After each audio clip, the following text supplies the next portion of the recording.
Assalamualaikum warahmatullahi wabarakatuh. Selamat siang rekan-rekan semuanya dan juga dosen pengampu mata kuliah seminar. Izinkan seperti saya memperkenalkan diri. Saya Habib Marasya Putra dengan NIM 2108642. Di sini saya akan menyajikan pidato saya yang menyangkut tentang kesehatan dunia, badan dalam kesehatan dunia. Oke, masuk saja kita ke dalam materinya. Yang pertama ada Badan Kesehatan Dunia atau WHO memprediksi sebanyak 154 juta lebih orang di dunia mengalami depresi dan gangguan mental akibat fisik yang tidak sehat, karena yang juga dipengaruhi adanya berbagai tekanan dan hidup dan masalah yang dihadapi. Contohnya saja seperti banyak hal yang kita temui di dunia, di negara kita sendiri. Banyak mahasiswa ataupun masyarakat luar yang terkena gangguan mental akibat faktor-faktor penyebab tertentu. Setiap individu memiliki masalah atau tidak ada yang terbebas dari masalah. Masalah yang dihadapi mempengaruhi mood atau emosi. Mood emosi memang sering membuat kita para kaum hawa atau manusia membuat tidak enak hati. Mood yang kacau, emosi yang tidak stabil menyebabkan aktivitas kita terganggu, seperti aktivitas kita lagi bekerja ataupun aktivitas kita dalam menjadi mahasiswa. Baiklah, sehari-hari terganggu. Jika kondisi ini dibiarkan, akan berdampak pada kesehatan mental individu. Contohnya seperti sekarang yang sedang marak mahasiswa yang banyak bunuh diri karena tekanan mental, mungkin karena tekanan dari dosen masalah tugas ataupun masalah skripsi. Setiap manusia wajar memiliki masalah dan mengalami tekanan dalam hidup yang bahkan membuat individu trauma. Oleh karena itu membutuhkan self healing atau disebut juga dalam proses pemulihan yang dilakukan untuk menyembuhkan diri dari kejadian-kejadian yang memberikan dampak buruk pada kondisi emosional kita.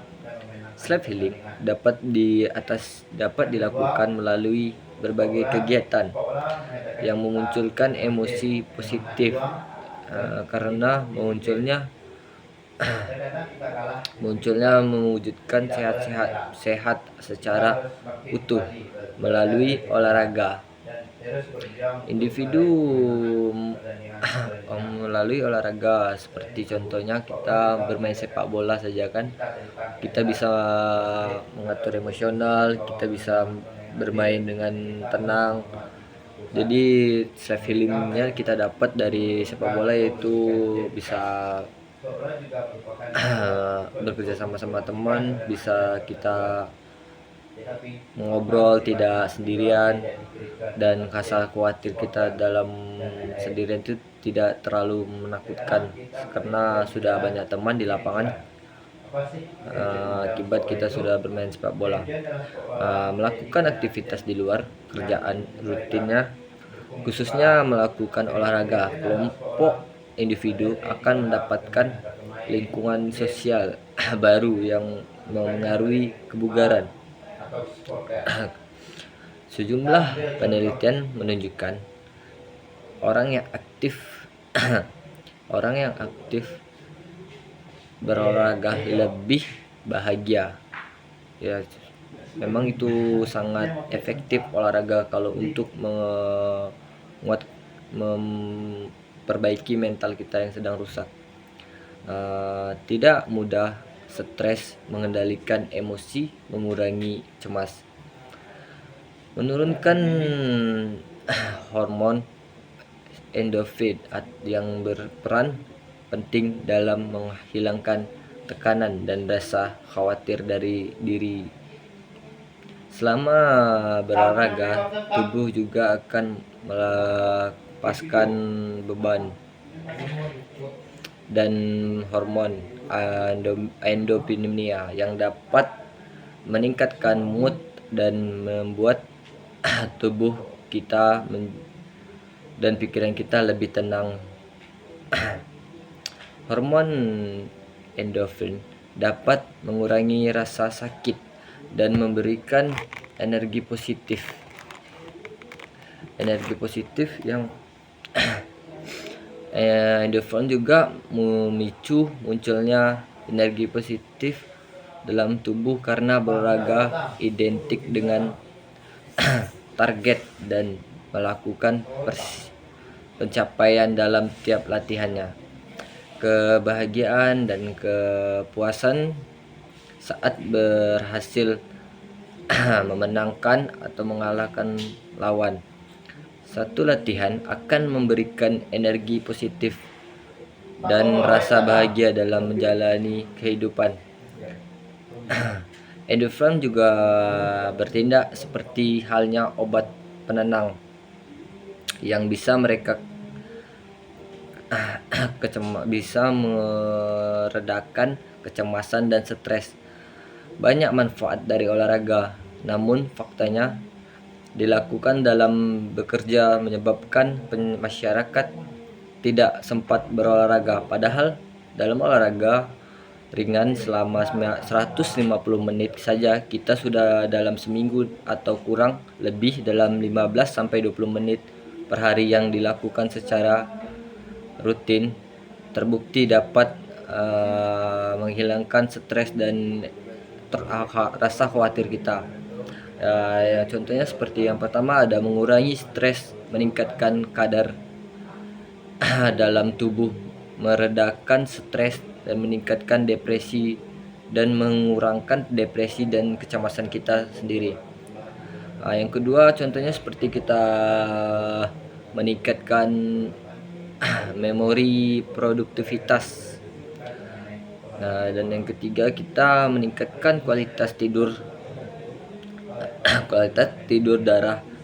darah dalam tubuh lancar menjadi rileks. Yang keempat meningkatkan